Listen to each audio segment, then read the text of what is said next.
The views, comments, and opinions of the following program do not necessarily reflect those of Morris Media Studios, MorrisMediaLive.com, or its affiliates. Listener discretion is advised.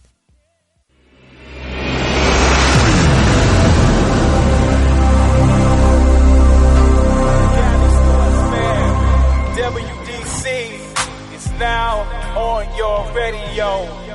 Coming live from the Bay, yeah, that way. They talk sports all day, LA. Dropping knowledge, high school, college, trying to score, play by play. NFL, NBA, NHL, that's right, you name it. They gon' bring it to you live. Talking sports and entertainment. From the famous and the, you name it. Cover all sports from the football field. All right, good evening. Welcome to Sports Collective TV. I'm your host and moderator. I'm Farron, a.k.a. WDC. I want to thank you for listening in.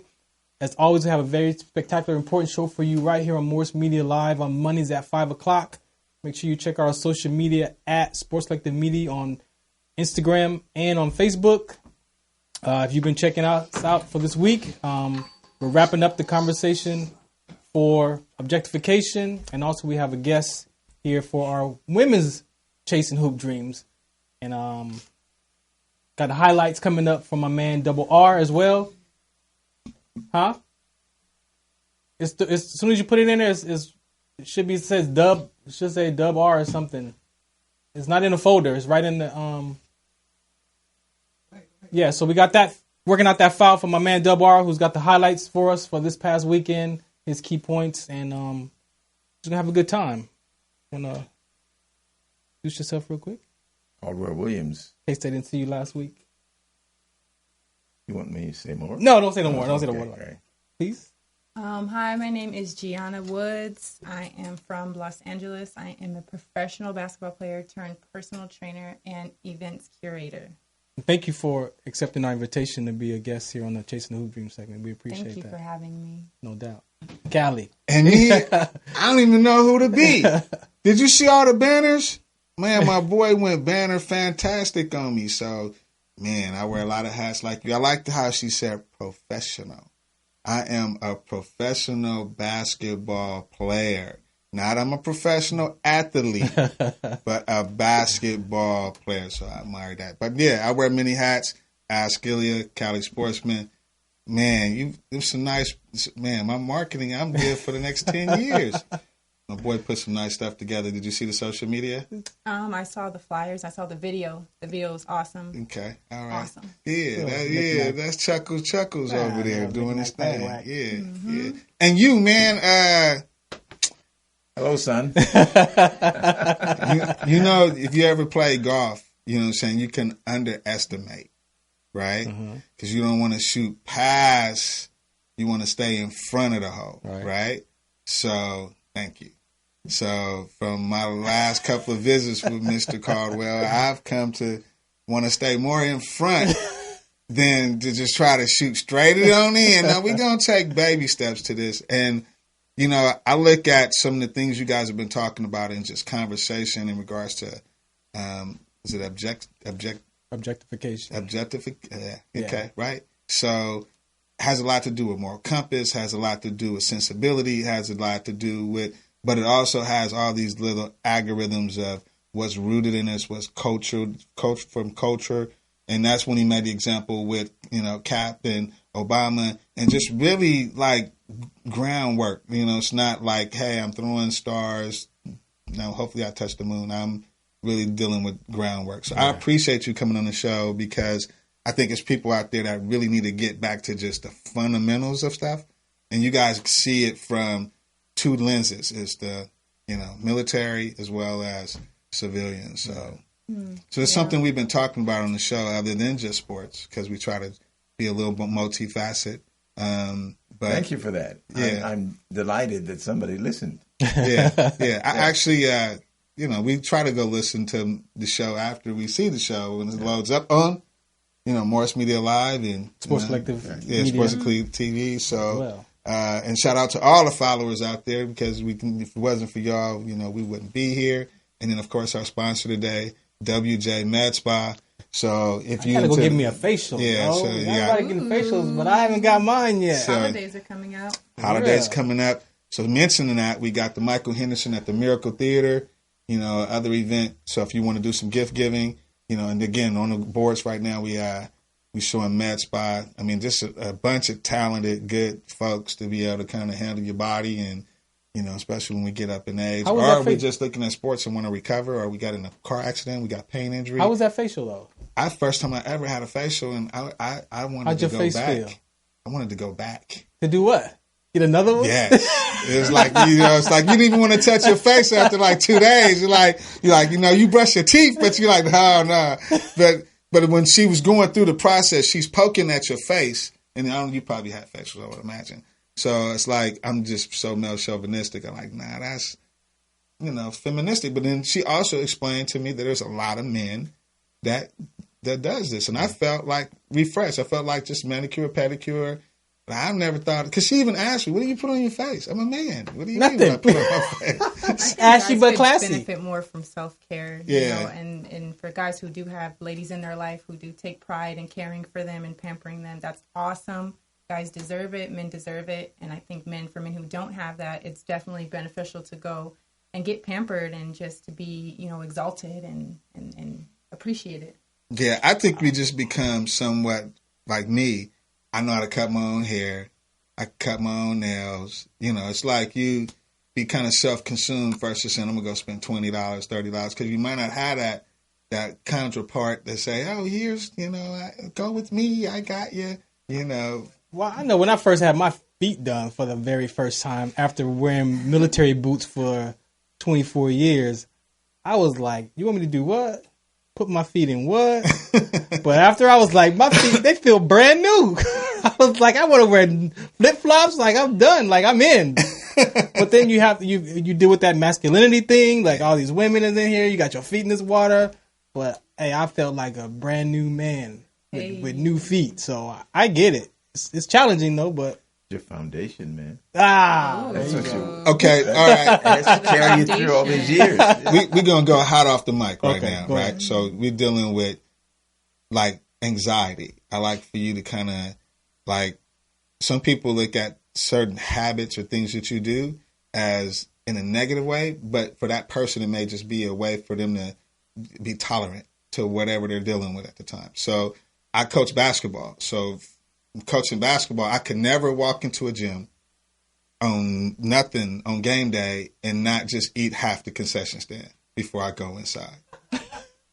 They witnessed it. We drove all the way to San Diego. I said, look, man, when we get in the gym, I'm scratching. I'm like, when we get in the gym, I got to get a hot dog, nachos, popcorn, 2 sodas. You did that to Drew League too. And it just, So that's how you Get you deal in with your your mode. anxiety. right. So I deal with anxiety in certain situations, like sports and competing, because I'm about to compete. I'm like, and I'm dealing with other little people. So I'm like, I got to make sure everybody's on point. And as you know, as playing that sport, it's all about putting people in the right places so that everybody work together. You know what I'm saying? And, it's inner city kids. They might cuss you out. They might get teched out, So that was all this adrenaline that I would have on going to the game.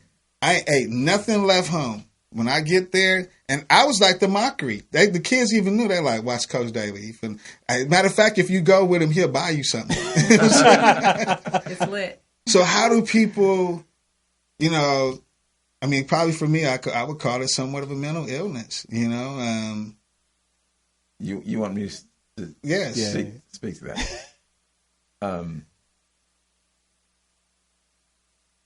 Each person, how can I put it? I had a thought and I lost it. I'll be back in a second. Go ahead. For me, you have to look at.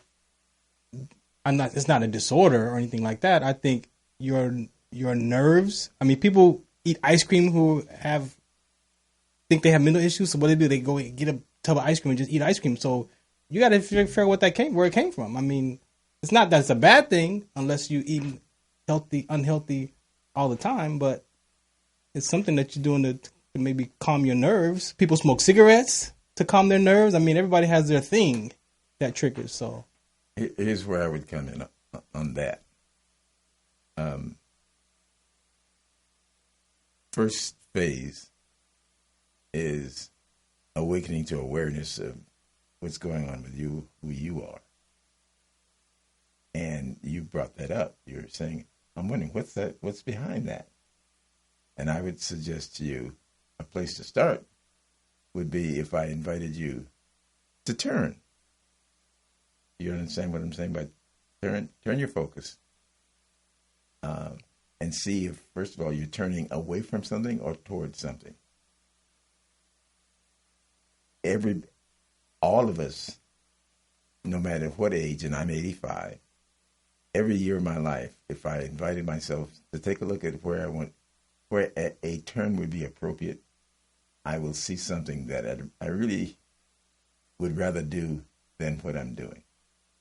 And so I don't have the answer to what you will find, but I'm inviting you to take a look. Yeah. And I mean, I was just looking at me as an example. And I mean, like you say, everyone deals with anxiety. Like, I don't like grocery stores. There's just certain things that your past experiences, just like, well, there you go. Just like airplanes, you know, you have to deal with airplanes. Yeah, I can. You know what I'm saying? You know, if it's a trauma or what have you, but coping mechanism. Mm-hmm. That's what it turns out to be at some point. Because it always comes back to chasing the hoop dreams, because they're dealing with something, regardless of injury, sport comes first, regardless of, and in my case, even though I may go eat half the concession stand, you know what I'm saying, I'm all about trying to win this game, you know what I'm saying, and at the end of the day, my mind erased to the last 2 minutes of the game, so I already know the first 10 points is mine. I go in with this mindset. But in order to just like get the energies to the like, okay, I'm not playing, you know. So what I would say to that is, you know what I'm saying? Mm-hmm. When I say turn, to see what you get, see if there's something you need and want to do about that. I have no difficulty with how much you eat or how you do that. If it's an issue for you, I would invite you to look and see. Yeah, what makes it an issue? What makes that concession thing? See, this is why this man takes you down lane number 74 when, you know, all the lights was on 78. Mm-hmm. So I appreciate that. I mean, because we have to look at, you know, we're trying to we have a voice right now at for 1 hour to be able to kind of help somebody see something different in their life. I mean, that's what you are here for. You're here to give them that. You know, you're 80 something years old. My dad is 83 coming this week. Happy birthday to him. Yeah. Young man. You know what I'm saying? Yeah. So that right there, just giving homage to the fact that you're giving us information that, you know. And here's an example. We talked about offline. It's like looking at objectification. And then I looked at, you know, I have a friend that was labeled a tomboy. And it's like, what does that do to a young woman, a little girl who's someone labels them because they're playing with boys or they're playing sports, and now you get this label from your friends or family that you're a tomboy? Like, what does that do to your character or mental stability? I can definitely see internalizing as a female, internalizing the concept of a tomboy can make you anxious. I also totally understand game day anxiety. Every athlete knows when you go into a game and you're getting your mind right. And then you're thinking, and your mind is so everywhere else that you would want to do something to bring you back into your body to center yourself. Right, and that's what you always say. What's in your headset? Mm-hmm. Yeah, what's in your headset? What are you listening to? Yeah, I don't need none of that. You need food. You need concessions, relish, Cheetos. So when you hear that conversation about women and the label tomboy, have you any experience with that conversation? I've definitely grown up around tomboys. I've grown up being called a tomboy. I've grown up trying to identify with tomboys, and I've grown up as not a tomboy, for sure. When I was younger, getting into sports, the idea of being a tomboy that comes with it, kind of like that dog mentality of being rough, of being like, what's a good word, savage, you know, of like fighting. That's the words you associate with tomboy as a female. dominant. And so when you grow up with that label, you are getting the acceptance that if I display these characteristics, I am accepted, because that's what's accepted in this realm. But you gotta, you could probably palm a ball. You know what I'm saying? So This is true. that takes the tomboy out of it to some that degree. puts the tomboy straight into it. I would think because now I'm backing it up. for me, like if I'm a coach basketball player, most of the tomboys are scrappy, right? But she already got the height. She got the other pieces. You know what I'm saying? That it takes away more of the tomboy because she's more the athlete. You see where I'm kind of going? Okay, that's great. That's why we have respond. So ahead. what do you say to that? Well, when I think of tomboy, I think of all of those words that I described: being aggressive, being a savage, being relentless, being a dominant person. Height doesn't determine those things; those are characteristics, almost mindsets. You either have it or you don't. So, for someone to even classify, or even be in the conversation as a tomboy, that has to be part of your character, and I don't think that that's contingent over your height or race. And that could turn a woman to being labeled as, she must be gay. I mean, that could do a lot of different labelings from the internal, not just the words, but then how people assume you're going to be as a female. Absolutely. I mean, our own personal names drive us to choose certain things. People who have common names like a Michael or a Malcolm, you're gravitated towards other people with those names and their positions. So those are things you naturally become interested in. So yes, tomboy. Damn, that's why I ain't never found nobody else has your name. That's cool. That's amazing. This Ilya shit has been a trip for like 100 years. I mean, wow. And that's the first I've ever heard of that. I mean, some people, you like, what's your name mean? Where'd you get it? This is how you spell it. And you just gave like a whole different get down. Like, I never can have really good friends because nobody has my name. Nobody knows you. So when you come and you tell them their name, they're like, who? Who? Fredo, what's happening with that? But your name is not common? No, but my name means handsome servant. Well, you fit the bill. So you live up to your name. Yeah. Mine means God is He. So called God is He, called well. So we got a highlight. Reel. We ready for that, Fredo? You want to take a break real quick? No, we're just going to drop it in because I'm going to drop it to him and then he's going to shoot it back to me and then I'll take the break. Okay, yeah.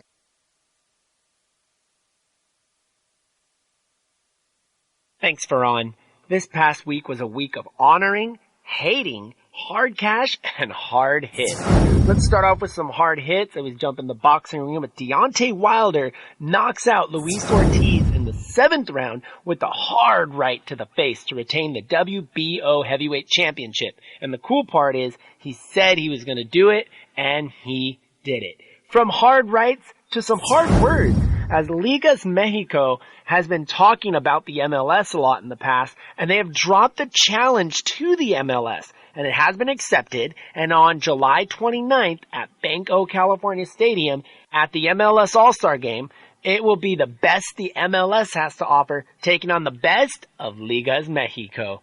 And speaking of Mexico, tonight, the Kansas City Chiefs will be facing the Los Angeles Chargers in Mexico City. And who knows, if things keep going the way that they are for the Chargers, they could be calling Mexico their new home. And speaking of a new home, Yasmani Grandal has a new place to call home as the White Sox have emptied out their wallet with a huge 3-year, $73 million deal for the power-hitting catcher to call Chicago his new place of residence. And speaking of Chicago, Luol Deng was honored by the Chicago Bulls this past week as he honored his one-day contract.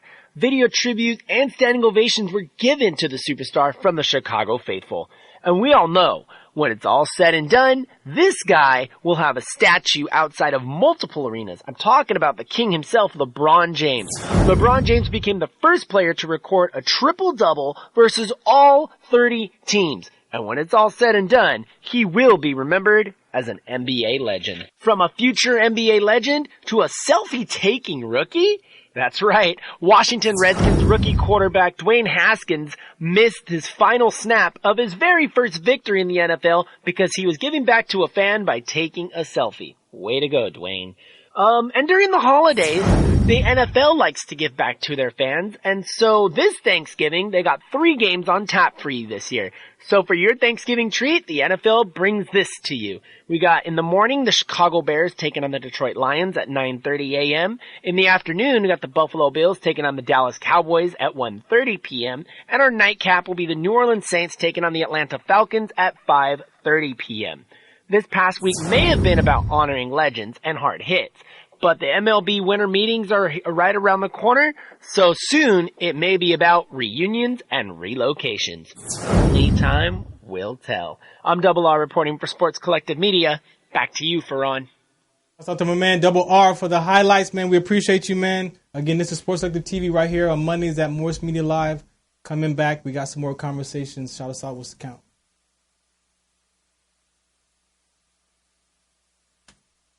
So Milan did this one. Hi, my name is John Bailey. Been coming to WJ Med Spa for several years now. I've had facials all over the United States and other countries, and Regina has always been my favorite person. I see her once a month, minimum, once a month, and she's absolutely wonderful. I know as you get older and as you age and mature, your skin needs to be attended to, and Regina serves that purpose in a tremendous fashion. And I just feel my skin feels rejuvenated, moisturized, and she takes care of the sun. I don't have sunscreen. I play a lot of golf, and my skin is smooth. AskAlien.com. Media marketing experts here to help you grow your business into the next level and boost your sales. Visit us to learn more. AskAlien.com.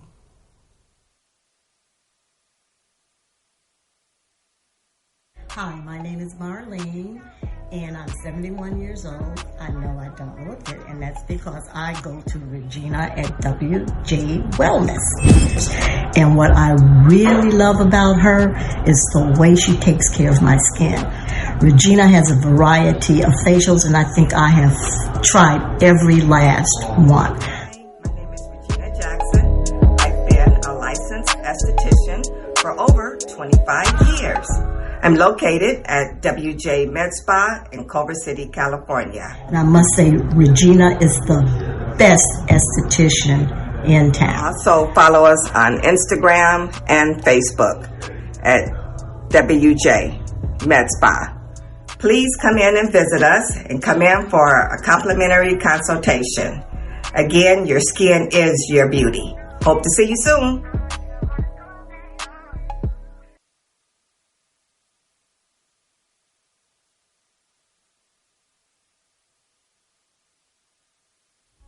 AskAlien.com. Media marketing experts here to help you grow your business into the next level and boost your sales.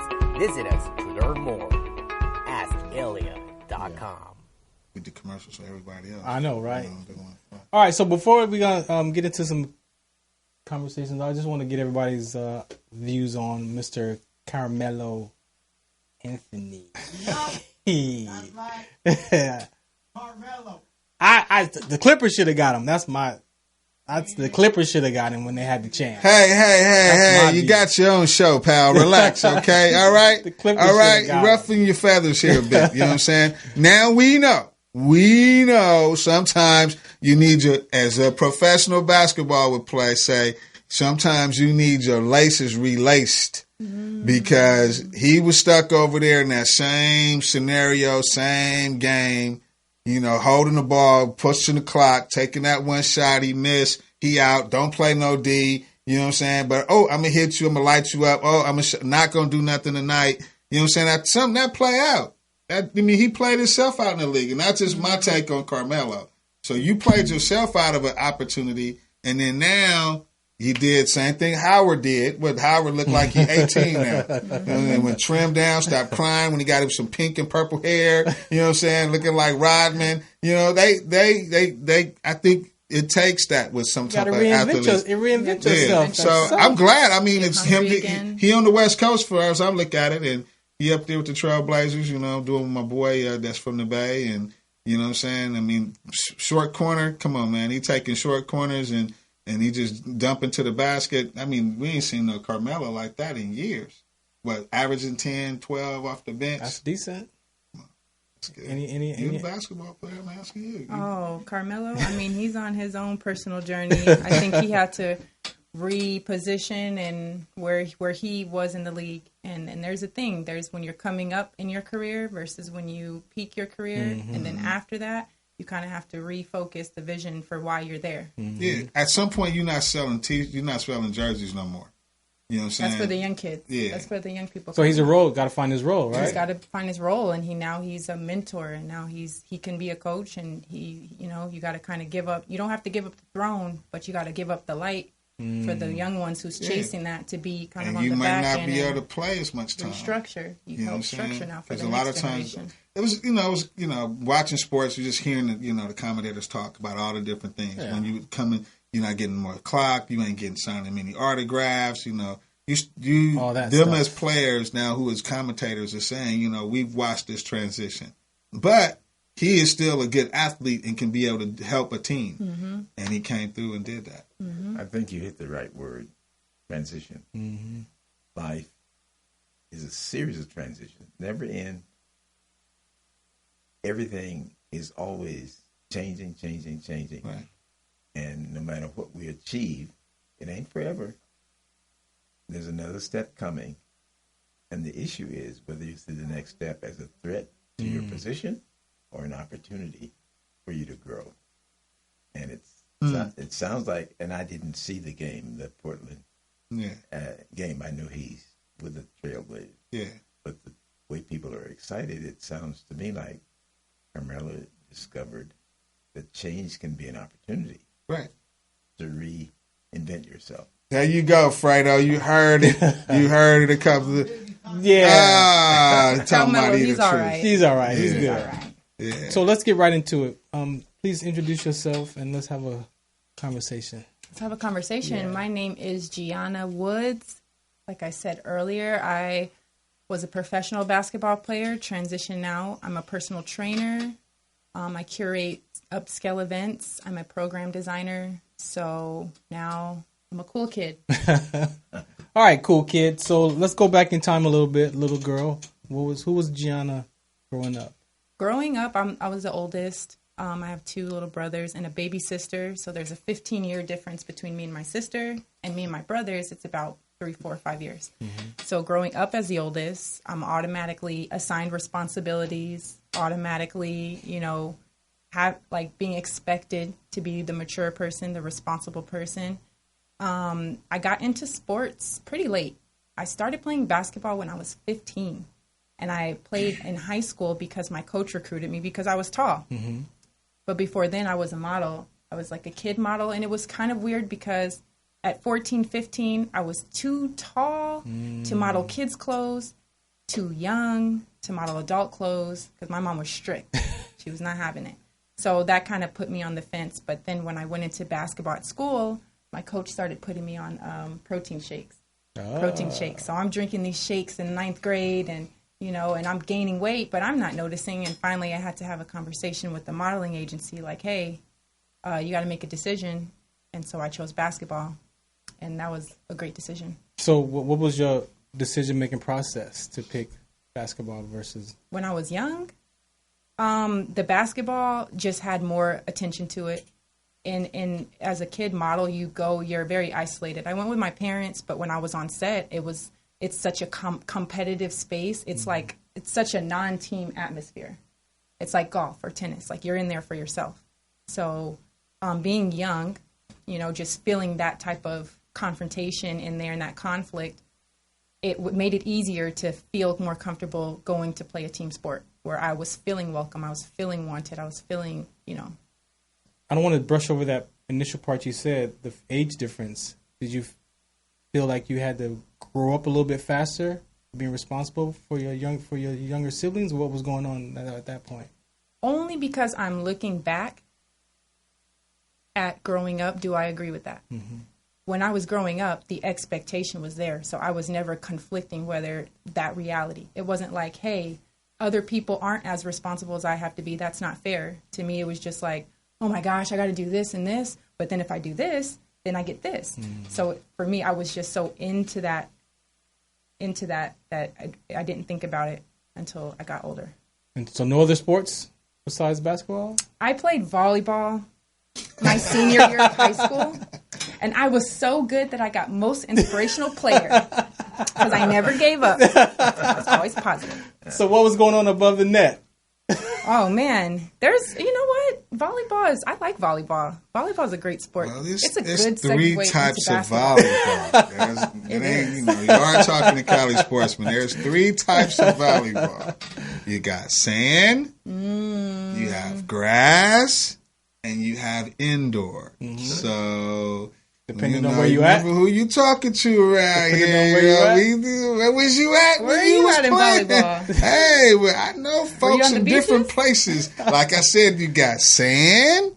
Well, she was already playing in the gym. She was playing in high school. Yeah, I hung out in the South Bay in my younger days, so I kind of had the three types of guys you could get a good game with, and you know who could play sand, who could play grass, and who could play indoor. Because some cats could get up off the ground some indoor. Obviously, she wasn't really good at volleyball. I traveled up to SAC back in the day and used to play with cats a whole week of volleyball. Well, you said you made a question about the choice. Yeah, I have not heard what professional volleyball players make. The opportunity for economic gain was basketball. Mm-hmm.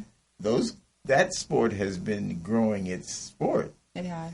And volleyball is way behind. I'm serious. But what was going on above the net? You just didn't have the skills? What was missing? My focus was just in basketball. Oh, so you was just taking up space. I just wait, hold on. hold on now. You know, everything's for a reason, okay? I'm not here for no reason now. Hold on, I'm on this side now. Relax now. You know, I don't need no problems. I got to go home in one piece.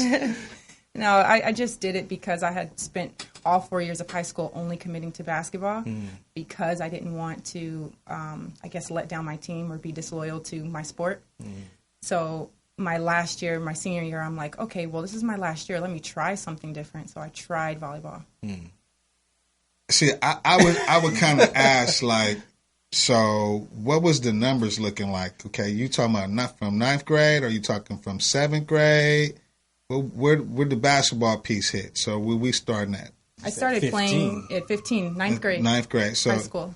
Ninth grade, got a caller. You might put your headsets on. So you triggered a phone call on that one. So like ninth grade, what was the numbers? Like, was you playing the 3, playing the 1, playing the 4? I mean, what was you doing? Oh, I was what the was absolute your game 5. Looking like?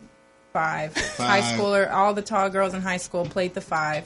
Your job was to stand there with your hands up, and then you develop skill. All right, let's take this call. You're live with Sports Collective. How you doing, guys? All right, what's happening? Not much. This is Bruce from Vancouver. What's up, Bruce? Shout out to Gianna Woods. Hi, Bruce. Hey, hey, Bruce. In Vancouver, Canada. Yep. Let's get it. You already know. Just want to give shout out. Show you some love. Always supporting. Always with you. I appreciate that. You're the one. You got any questions, Bruce? No questions. All right, just saying hello. Just saying hello, just giving a shout out, just like letting everybody know, just showing out some support. Cool deal, man. Thank you. Yep. All right, cool. That's what this world is made on, is credibility. Huh? You have to have credibility. I always tell people, no matter what's going to happen, they're going to Google it. True. They're going to Google it. No matter you give them the address, you can tell, Google it. You can say, my cousin went there, Google it. So mental toughness, being the oldest, what do you equate that mental toughness to? Or who? I give a lot of credit to my dad for mental toughness because of how hard he was on me. And this is such a vulnerable moment. But thinking back now, remember when I'm growing up, it's normal. So I'm not stepping outside and looking at the metrics for how I was raised. Mm-hmm. But, my dad had such high expectations, and he created this atmosphere for me where my accomplishments never really felt good enough. And so I always felt like I had to reach the highest level of the sport or the highest level of what I was in for my dad to show up. And so that was a motivator for me. Mm-hmm. And so how did that play on you positively and then on the negative aspect? So give me the positive aspect. How did that? Positively, I always kept striving. Mm-hmm. So I'm very good at like next game mentality, whether I win next game, whether I lose next game. So that can be positive because I'm always trying to achieve more. Negatively, I guess just to kind of sit and be okay with whether you fail or not. Mm-hmm. And then kind of starting to care about people's perception of you. You know, my credibility started to become determinant on what he would say about my next move. So I would always start thinking like, let me ask my dad, what does he think? And then I stopped relying on my own credibility, my own confidence. You got some on that from skills? I'm intrigued. My personal view is that a girl's relationship with dad is hardwired. And the rest of your life, you'll be dealing with, whether conscious of it or not, every guy gets passed through that filter. Because when you talk about your dad, you light up. And so despite all the hard stuff that he did, that's you my guys, guy. You guys have that thing really tight. And woe is the man, is a young man, because he's going to have a tough time trying to get through that. Trying to get through that. It's tough. That's my guess. That's true. It's tough. It helps because it filters through. It's like having 3 filters in the coffee cup through the coffee machine. But it's healthy in terms of the best models we know, because what goes on in your head is you have a standard. And so guys show up in your life and you have a metric by which to measure him. I mean, I don't mean he has to be your dad, but you know, quality, character, integrity, all those things that your dad demonstrated in your life. That's good stuff. Yeah. You're not vulnerable to a hustler. Yeah. That's good. Yeah. At 15, high school basketball, this starts out. How's that experience? In high school, it was more, I was very raw. My talent was very raw. I was tall. So going through school, my mindset was more, I went to school in Long Beach. Shout out to Long Beach, Jordan High School, right off Atlantic. So growing up in the high school, I was dealing with the social aspects of high school, cliques and things like that. I was in the IB program, which is International Baccalaureate. It's like a kind of like an AP course. Mm-hmm. Mm-hmm. But when you said raw, talent wise, okay, and even mindset, she was brand new. She said she just started. Okay, but I'm just trying to, raw, icy, raw. No, raw like trying to figure out her fundamentals. This is why the world is round. We just trying to understand what. Yeah, I was doing modeling before. That's a whole different concept. She didn't say green. She said raw. So I'm thinking raw. You got to remember, different places, different people. We look at raw as you tight. You came in raw. That's all. The world is round. I just gotta open your mind. Okay, so from that point, I wasn't raw like that. I was raw like And she had to. I was raw. Like, okay, well, that's all. I'm just feeling the heartbeat on you. Don't mind me. Don't mind. Carl, how you doing? Excited, huh? Yeah. I was giving her. That's his favorite type of athlete. Respond to your. She had a response to your. Clarifying her definition of raw. Right. Mm-hmm. Go for it. Yeah, my definition of raw was just like uncoordinated. I was raw. I wasn't athletic. I was tall. Okay. I was tall. She had to grow into that. I had to grow into it. Yeah. Yeah. And so how did you start to develop your IQ? Like, what was it with that process? For me, and this is an unpopular opinion, I didn't get good in basketball until after I left college. So for me, being tall and being naturally athletic has been able to carry me through high school and being good at one and two things. The shot fake, which is a fundamental move, very overlooked, got me very consistent on the stats, and which got me into college. And then even in college, making layups, right hand, left hand, and being able to finish the fundamentals and being consistent and rebounding. That's what kept me going. I didn't start developing IQ until after, when I went overseas, and then I learned how to think outside of a system. That's true development. Wow, right for there. real. Yeah. I mean, impressive. Because she said left hand, right hand. I've been one of them. You got to do both, you know. That transition from high school to college, a lot of people don't get to experience that. So what was that piece of journey for you? Oh, it was a journey for sure. Okay, you guys ready? All right. So out of high school, I graduated out of high school in Long Beach, and then I went to school in Pittsburgh at Robert Morris University. So that was my first time out of school, out of state. So I was away from home. Coming from a city, an inner city, going out, it's a transition. It's a mental transition. The good thing is that I was placed in a system that gave me rules to keep me contained, so that way I could focus on developing my skills for the university.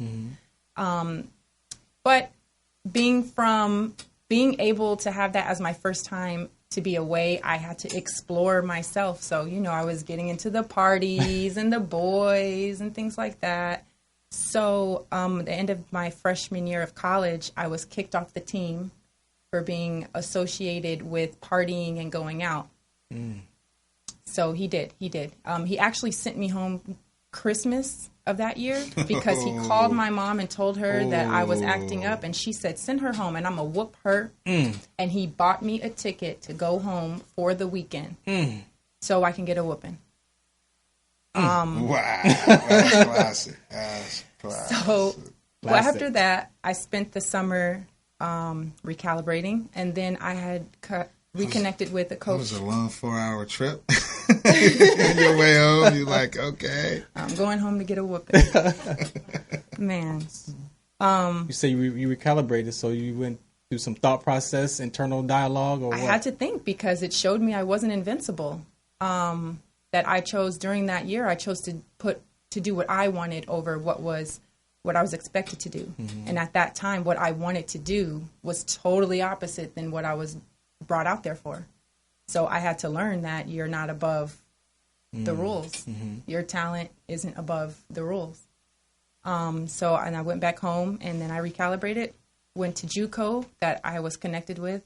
I was talking to him. He recruited me out of high school, but I didn't go because everyone wants to go D1, That's the dream. That's the dream. That's the dream. And I always say you go somewhere else before you go somewhere else. You do. Yeah. So JUCO was good? JUCO was amazing. That coach, Todd Clark, Cowley County Community College. It was in Arkansas City, Kansas. Division II, right? Division I in NJCAA Division I. Okay. So he was a great coach because he saw me and my potential. So he saw what it was, the defiance, the independence, and that drive to manifest my desires. He saw that and redirected it towards leadership aspects. And he was able to paint a picture for me to where I wanted my desires to be different that fit into his program. So he, kind of started shining a light on me to be a natural leader. So I did awesome that year. That was a turn. That was a turn. Yeah. It was a turn. It was a turn because I got to see it for myself. And I went to Henderson State University in Arkansas, and this is D2. So I went to school there, and that year we had a great record season. We did better than the men's basketball, than football, a lot of the sports. So our coach started fighting on the back end for Title IX because he was getting paid less than other sports. But our record, we had a way more successful record. So on the back end, he was fighting, and he was dealing with some of the higher ups on the board being uncomfortable with his recruitment choices because he was recruiting a lot of black girls and they felt like he was being a little racist. Is that racist? I don't know. In reverse. In reverse. And he was telling people, like, I'm recruiting talent and I'm not recruiting, looks. So they bought him out of his contract. Wow. And when he left, I was worried that I'm coming into my senior year. I need to know that I'm under a coach that's going to take care of me and look out for me. And once he left, I didn't feel safe there. So I called and got transferred to Rogers State University in Claremore, Oklahoma. And I went to Oklahoma. Wow. And there I finished my school year out. We had a great season. That coach that coached me, we actually had one of the best seasons at that school. And she went on, and now she's the coach at Nebraska University. So they're doing really good there. So she's a good coach. You're chasing the hoop dreams before the professional career overseas. What was it for you from the 15-year-old to that college? What were you chasing? In high school, I was finding out my individuality. Speaking of the tomboy phase, I remember in 10th grade when I would see people dressed as tomboys, big T-shirts, that's back in the day, my day. Our day.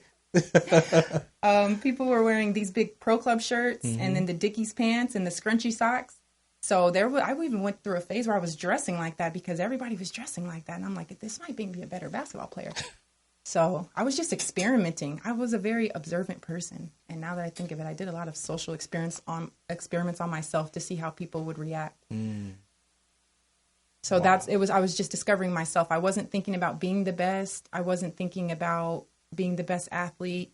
I did get a lot of accolades though. So naturally speaking, I wish I could say that high school was the big development part, but I was still not as aware of myself in high school. Yeah. So what does your tattoo mean? Which one? Just this one here. This one right. This is a tribal design tattoo, and this is my middle name in Japanese.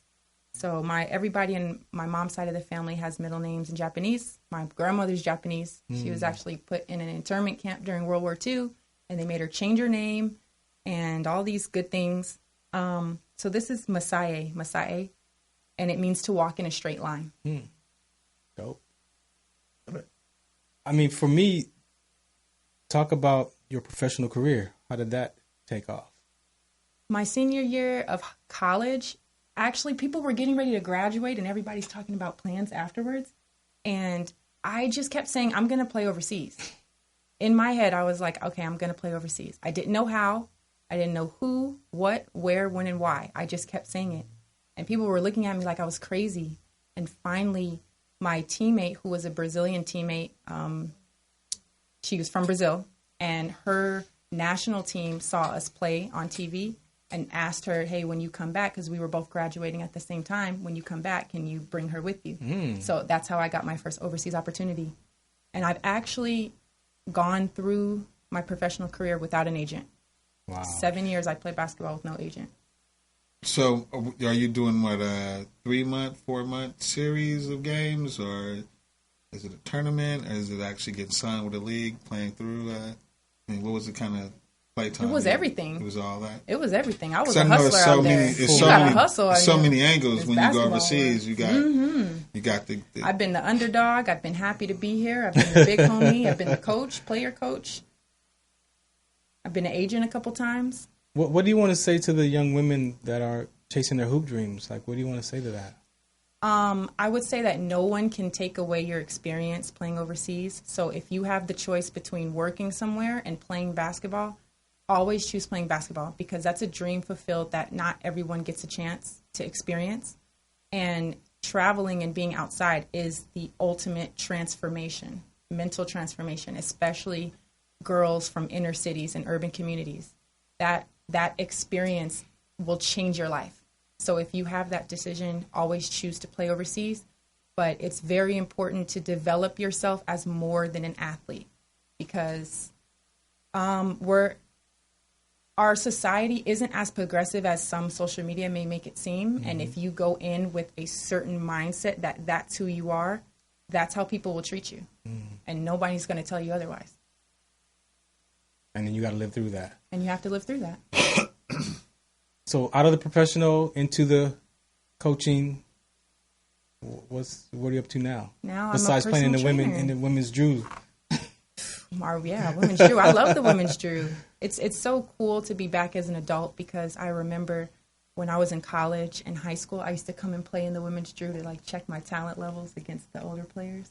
You know, I remember Lindsay Plummer from UCLA used to play. I remember when Candace Parker was still in college, she used to come and play in the summer. So I remember. And now I'm older, so now that's how I see myself, as coming in to kind of play with the younger girls. What do you want to share that we didn't get a chance to ask the question? Like, is there something particular you wanted to let people know that what you're up to or who you are? Yes. I'm right now, as a female, as a woman, I'm looking for people who are passionate about the things they're passionate in right now. And I've got to talk to you if you are. So please reach out to me and find me, because from all my experiences of traveling, I see that there's about to be a big separation between awareness in the awareness department. And with our phones, you see it.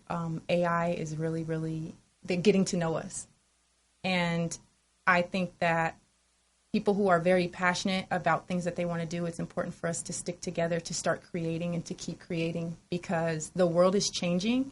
And who is AI? Artificial intelligence. AI is your computers, the one that be listening. Yeah, hustling. Siri, that when you talk about popcorn, you see all the ads for popcorn pop up. I get it. I just wanted to know who was AI. I didn't know. Yeah, she is Allen Iverson. I didn't know who we. Where are you at? Where are you at?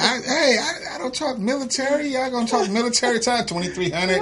I'm just I can't get no clarity today. All so right. Give me your social media so if they have any ideas they want to talk to you. Follow me at Gianna Masaye W, GIANNA MASAEW, across the handles: Instagram, Twitter, Facebook. I gotta ask, how is it playing with Mr. P4E himself as your coach? Oh man, bringing that spirituality in there. Man, we have conversations. We definitely have conversations. He is the more of the personal coach, the one that takes you to the side to kind of talk to you. So that's good to have like a calm voice in your ear when there's a lot going on. Mm-hmm. We've been working together to build on the chemistry of our team. Shout out to Space Jam. The women's drew. Shout out to Don, man. Don has got doing wonders over here with our community. Caldwell, I know she mentioned her experience with tomboy objectification. I know we want to kind of give a solution before we get out of here. You and I talked about this. What is one of the solutions that we can share for people to, after they heard all the different views and how it shows up in military and sports and women, what do you want to say to the solutions for objectification? One of the things that I've found that gets me in the door without too much controversy is a focus on empiricism rather than belief. Pull out your phone and Google empiricism so we can share it with the people on it. Yes, let's have a discussion. Because focus on belief invites the conflict. I'm a Buddhist and I believe this, and I'm a Christian, I believe that, and I'm a Muslim, I believe that. And now there's no room for discussion because belief has with it, I have the truth. Mm-hmm. And My way is the way. Everybody has a position that's non-negotiable. So you can't have a dialogue. You cannot have it. Mm-hmm. My dad said don't use words you can't spell, so... Google will spell it for you. No, empiricism. Empiricism. Right. That's your AI. We'll get it. My AI is retarded, so... You didn't get it? I can type, do not go, and it's going to say when. So, just... Empiricism. Got too many isms in it. There we go. Siri, show us empiricism. So it is in philosophy, listen. It is a theory that states that knowledge comes only or primarily from sensory experience. It is one of several views of how do you say that? You got two words in the meaning that we don't have my glasses. So it's a study of human knowledge. It's saying that you're taking your experiences and your human knowledge, and that's how you're... I would simplify it and say observation and experience. Which is factual stuff. Yeah. Rationalism, factual, skepticism. based upon your observation. There are things that we naturally know, but don't think about, and this kind of pulls together a challenge you. Check this out. This is how it looks to me. This is my observation and my experience. Check to see if that doesn't correlate with your life as well. And so we can establish a common ground to begin our dialogue. So, just to rebuttal what you just said, in the beginning, common dialogue, right? So you say, you Jewish, you Christian, you this, you this, you this. There's still a common dialogue. So why does not transition? Well, I'll give you an example of. Is it because of belief? I think we get caught in the messenger. From which I'm coming. We humans came here the same way. Sperm cell and egg cell came together. That was for you. Was for you. What I'm saying is, this is kind of how you establish the foundation. Empirical foundation. Yes. And we're born into a world of stuff. Buildings, stars, moon. Okay. Without any belief about any of that, every human can observe that. Okay. In fact, we're born into a world or a universe of all there is. There ain't no more. And what there is always was, is now, and ever will be. Okay? Anything you disagree with, that's fine. I'm in agreement. Just from your experience and observation, we all already know this, but we most often haven't talked about it, haven't thought it through. Yeah, I remember. And we humans have choices of what to do with what we're given, because we're given all this stuff. You're born into this abundant world. And everyone, so if I were with Thomas Jefferson when he was writing Declaration of Independence and he said all men are created equal, that's a dream. I would say, no. We are equally created, not created equal. We are equally created. So we all came out of the same space. Stop right there. Stop right there. Go for it. We got a minute to go, man. Okay. Why you stop him? Because we talked about stuff and we got a minute to go.